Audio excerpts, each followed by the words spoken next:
Gerçek Hayat, and Dergah. He has worked as a consultant for cultural programs on TV channels and prepared and presented some of them as well. His, his poems and articles on poetry have been published in various journals.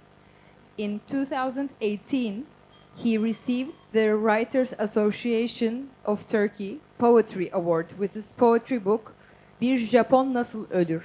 How a Japanese Dies. His novella Sur Kenti Hikayeleri, Series of the City of Sur, was published in English in India by Sterling Publishers. The author, who lives in Istanbul, has 8 published works in India. So today we're very pleased that we are joined by him. So first of all, I would like to ask him a question about his interest in the literature of India as a Turkish author. Where did that, and how did that interest in India and its literature develop? So, on to you. Hello, merhabalar. Burada olmaktan dolayı çok memnunuz. Fuarda bu yılın Türkiye yılı ya da konuk ülkenin Türkiye olarak çağrılması hepimizi çok mutlu etti. Hello. First of all, I'm very happy that we are here today with you. It gives us also distinct pleasure that Turkey this year, in this year's edition of Kerala Literature Festival, is invited as the guest of honor. Bundan dolayı tabii fuar yetkililerine ve Türk Büyükelçimize, Fırat Bey'e çok teşekkür ediyoruz. Therefore, I would like to thank the organizers of this festival and also the ambassador of Turkey. Bir an önünüze bir harita alıp Türkiye'nin ve Hindistan'ın yerini hayal etmenizi isterim. For a second, I would like you all to imagine a map and think about Turkey and India and where they are placed. Ortak bir noktamız var. Her iki ülkede Asya kıtasında ama biz Asya'nın tam batısında bulunuyoruz. Hindistan ise Asya'nın doğusunda bulunuyor. We are both countries that are in the geography of Asia, in the Asian continent. Just the difference is that Turkey is on the west end and India is rather on the east. Ama Asya daima Asya'dır ve ortak bir anlatı bölgesi her zaman bulunmuştur. But Asia remains Asia, and of course that has created a common ground for narratives. Hindistan'da anlatılan bir hikaye İran'dan geçerek dönüşe dönüşe Türkiye'ye, Balkanlara kadar uzayıp gider. A story told, delivered in India, goes all the way from Iran, transforms itself, reaches Turkey, and also hops over to the Balkans as well. Benim büyüdüğüm, yetiştiğim ülkede Hindistan'ın daima güzel bir yeri oldu ve Hindistan daima güzelliklerle anıldı. In the place where I was born and raised, India has always had a special place and always had very positive connotations. Bizim için Hindistan bir masal ülkesiydi aynı zamanda. To us, at the same time, India has always been a country, a place of stories. Hindistan edebiyatıyla hem benim kişisel olarak ilgim hem de Türk edebiyatının Hindistan'a olan ilgisi hakkında birkaç şey söylemek isterim. I would like to say a few words about my personal interest as an author in India and also the interest in the Turkish literature world to India as well. Henüz üniversitede 18 yaşında bir delikanlıyken hayatımda beni en çok etkileyen kitaplardan birisini okudum. Krishnamurti'nin İç Özgürlük kitabı. When I was a young student at the age of 18, I read one of the books that inspired me forever. It's Krishnamurti's Inner Freedom. Yani benim Hint edebiyatıyla ve Hint yazarlarıyla maceram çok erken bir yaşta başladı. This is to say that my adventure with Indian authors and Indian literature has started at a very young age. Burada Krishnamurti ne kadar tanınıyor bilmiyorum ama daha o yaşta özgürlük arayan bir çocuk olarak ondan bazı şeyler öğrendim. I'm not exactly aware of how famous Krishnamurti is here in this very place, but as a young person from him, I learned many things about, as a young person seeking freedom, I learned many things from their insights. Örneğin bir cümlesini hiçbir zaman aklımdan çıkarmadım. Eğer gerçekten kendinizi bulmak istiyorsanız önce bütün tanrıları reddetmelisiniz. A phrase that has always stuck with me is that if you first of all want to discover yourself, find your true identity, you should forget about all the beliefs, all those you have worshipped first of all. Krishnamurti, ben aynı zamanda şairim ve bir şiirimde de şehirlerden Erzurum, kitaplardan Krishna diye bir dizem vardır. At the same time, I am a poet, and in one of my verses, I say, of all the cities, Erzurum, and of all the books, authors, Murti. Krishna ve Erzurum kelimelerinin yan yana gelmesi doğaldı çünkü ben Krishnamurti'yi Erzurum'da öğrenciyken okumuştum. It's natural that Erzurum and Krishna were in the same verse because I had read it when I was a student in Erzurum. Türkiye'de bizim çok erken zamanlarda çevirisi yapılan ve okuduğumuz şairlerden birisi Tagore'du. One of the poets that were translated into Turkish and that we read previously in Turkey were Tagore. Tagore ismini de burada sevgi ve mutlulukla anıyorum. I remember the name of Tagore here with great love and happiness now. Ve onun da hatıramda kalmış bir Türkçe'ye çevirisi üzerinden bir dizesini paylaşmak istiyorum. I would like to share with you one of his verses that have stuck in my memory with you. Modern Türk şiirinde gönlünü Hindistan'a kaptırmış önemli bir şairimiz daha var. Asaf Halet Çelebi. In Turkish poetry, we have another poet that feels a strong affinity for India, Asaf Halet Çelebi. O kadar çok seviyordu ki Hindistan'ı ve Hint düşüncesini. Tek bir kitabı var ve o kitabın ismi de Hintçedir. He loved India so much so that his only published work has an Indian title, a title in Hindi. Kitabının ismi Om Mani Padme Hum. The name of this work is Om Mani Padme Hum. Bildiğim kadarıyla bu Budizm'de bir dua ismi. As far as I'm concerned, as far as I know, this is a prayer in Buddhism. Om Mani Padme Hum kitabından kısa bir şiiri, Siddhartha şiirini sizlerle paylaşmak isterim. I'd like to recite now a poem called Siddhartha from his book Om Mani Padme Hum. Şunu olduğu gibi söyleyeceğiz. Nigrota. Tamam.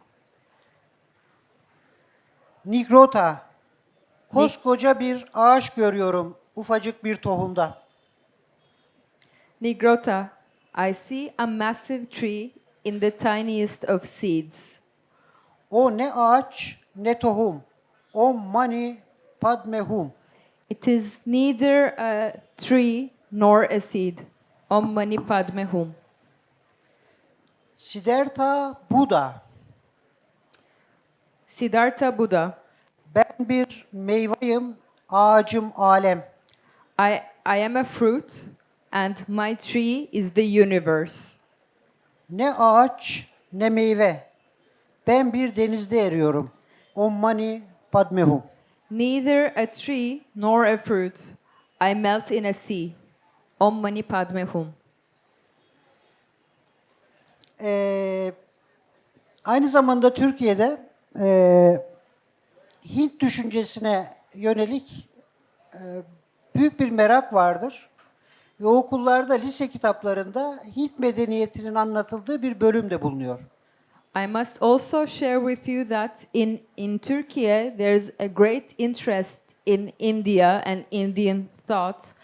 An example is that in books of like educational books taught in high school, there are parts about Indian thought. Şunu söylemek isterim. Hindistanlı şairler, entelektüeller, yazarlar Türkiye'yi ne kadar biliyorlar ama Türkiye'de her entelektüelin belli bir Hindistan bilgisi vardır. I would like to show that, say that in India, I'm not aware of how authors know Turkey, but for sure in Turkey, every author, every literary person has a level of knowledge on India. Ayrıca Mahatma Gandhi'nin tuz yürüyüşünü bizler biliriz. Ve Mahatma Gandhi insanlığın önemli liderlerinden birisi olarak kabul ediyoruz. Emperyalizme karşı verdiği mücadeleden ötürü ve Mustafa Kemal'e benzetiyoruz. In Turkey, Mahatma Gandhi is known for his struggle, for his walk against imperialism and colonialism, and in Turkey, therefore, we draw a lot of parallels with him and the founder of the Turkish Republic, Mustafa Kemal Atatürk. Ben de kişisel okuma tarihim boyunca pek çok kez Gandhi'ye dair metinler okumuşumdur. Also, as a reader, not an author but a reader, I've read many texts on Gandhi himself. Evet. Artık ülkemiz edebiyatına geçebiliriz. I'd like to ask him now his perspectives, his views on the Turkish literature scene and his overall comments on where we stand at this point in Turkish literature.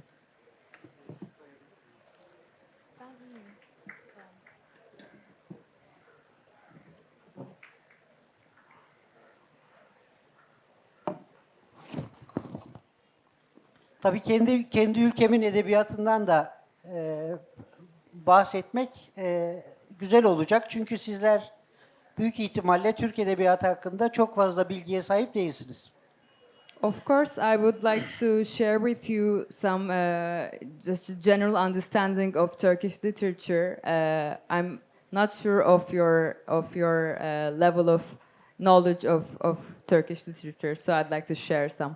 Tabii biz biraz şanslıyız. Çünkü hem Sayın Büyükelçimin, benim ve arkadaşlarımın burada kitapları çevrildi. Ne kadar okunuyor onu bilemiyoruz ama buraya gelmemizin sebebi de kitaplarımızın bu ülkede yayınlanmış olması.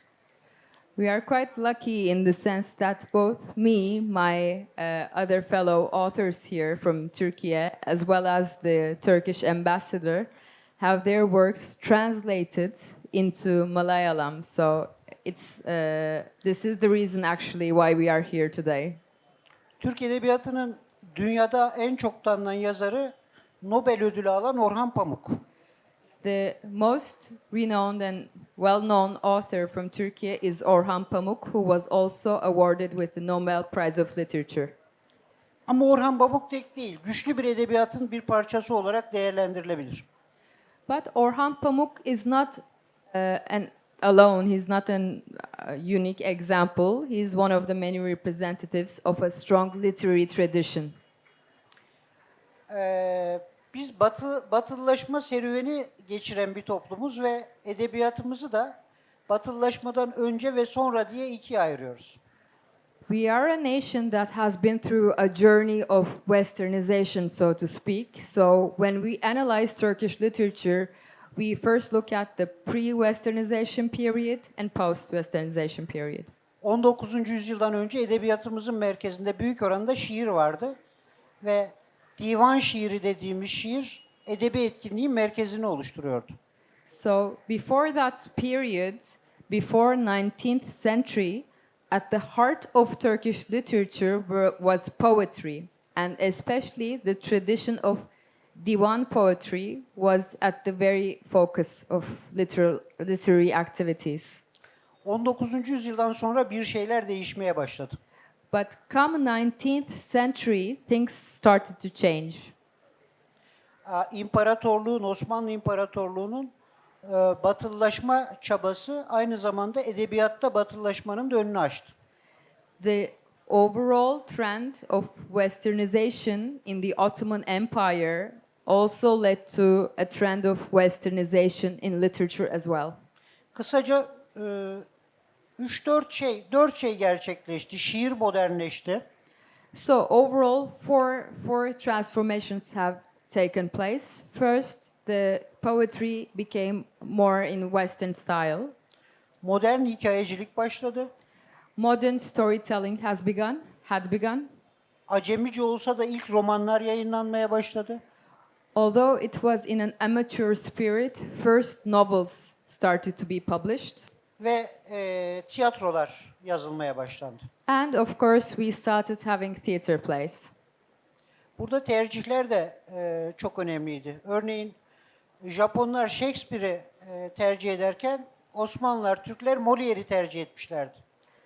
Just to give an example, while Japanese preferred reading Shakespeare, Turks started preferring, for example, Molière. Cumhuriyetin kurulmasıyla beraber artık modern edebiyatımız gittikçe oturdu diyebiliriz. With the establishment of the modern Turkish Republic, we can safely say that modern Turkish literature was also established.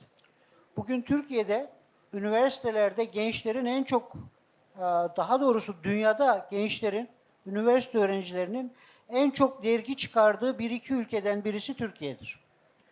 Today, across the globe, I can safely say that Turkey is one of the few countries where university students actively publish magazines. Bütün üniversitelerde edebiyat kulüpleri vardır ve kendini bulmaya çalışan genç insanlar önce edebiyatla uğraşırlar. In all the universities in Turkey, there are literature clubs for students founded and run by students. So those young people that are in search of their identities first report to literature. Edebiyat dergileri Türkiye'de hala çok önemlidir. Edebiyatçıların eğitim yeridir. Dergileri. Literary magazines in Turkey have a very distinct place in the Turkish literature scene as well. It is one of the top sources that writers seek still to this day. Yayınla hiç ara vermeden devam eden dünyanın en eski birkaç dergisinden birisi de Türkiye'de çıkmaktadır. Varlık Dergisi. 85 yaşında. One of the oldest literary magazines in the world that have never for a second paused their publication is in Turkey. It is called Varlık and it is 85 years old.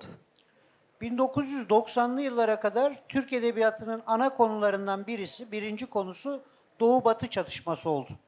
Up until the 90s, one of the major themes of Turkish literature was the clash between East and the West. Biz doğulu bir toplum muyuz, batılı bir toplum muyuz?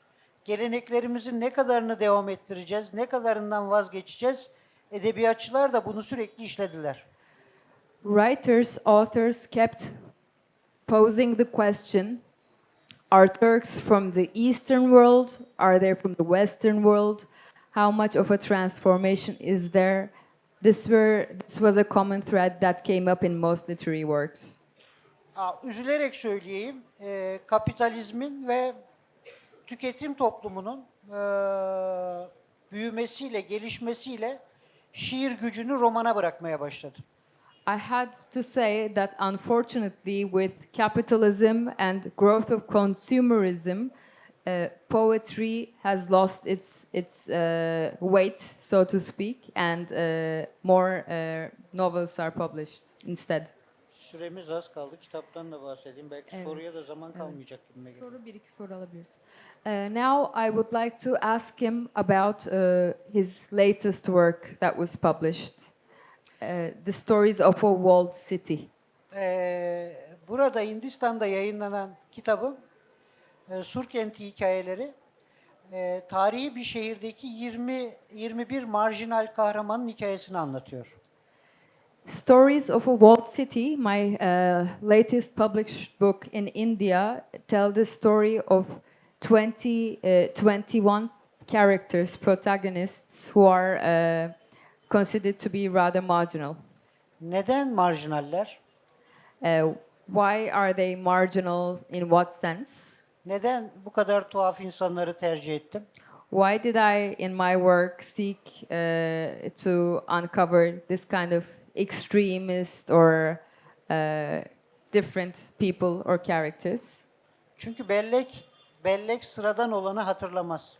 Of course, the memory doesn't remember what is mundane, what is usual, so I had to seek the unusual. Kendi kişisel tarihime, çocukluğuma döndüğüm zaman When I go back to my own personal history, to my childhood, normal bütün insanları unuttuğumu ama bütün marjinal tipleri aklımda tuttuğumu görebiliyorum. I can easily see that I've forgot all the usual, more boring types, so to speak, and the more extreme, the more radical people I've never really forgotten about. Deli Temür, kasabayı soyan Şemsettin, For example, the crazy Temur, the Şemsettin who robbed the entire town, huzur evinden sürekli kaçan yaşlı adam, the old man who kept escaping from the care house. hep normalin dışında insanlar dikkatimi çekti. It was always the people who were out of the ordinary that have grabbed my attention. Bu kitapla bu insanlara borcumu ödediğimi düşünüyorum. So with this book, I feel like I've paid my dues, my respects to all these people that I remember to this day. Ki bu insanlar toplum tarafından çoğunlukla kötülenmiş insanlardır. Well, and also I have to add that these people on the margins have often been subject to bad, difficult treatment by the rest of the society. Yazarın bir görevi de yok sayılanlara, küçük düşürülenlere adaleti teslim etmektir. One of the duties of the author is to pay respect, to give what is due to those who were ignored, to those who were looked down upon by the society. Onun için tarih ve edebiyatı hep karşı karşıya getiririm ve şunu söylerim. Tarih zalimdir, edebiyat adildir. This is the reason why I always compare literature with history, and I believe history is brutal, whereas literature brings justice. This will be all. If there are any questions, our author is ready to entertain them. Soru yoksa kapatıyoruz. If there are no questions, this will be all on our end. Oh, there's one at the very back.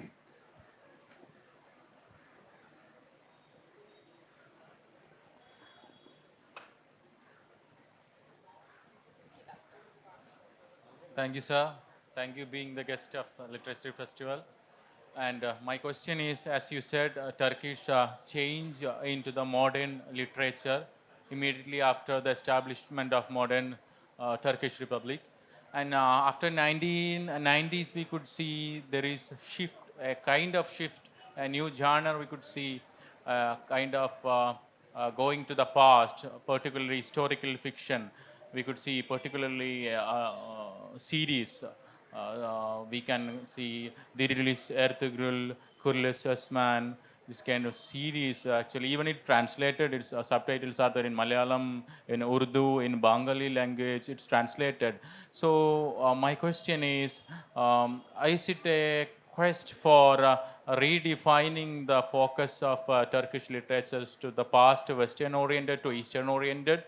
Or is it an aspiration to make the red apple stronger?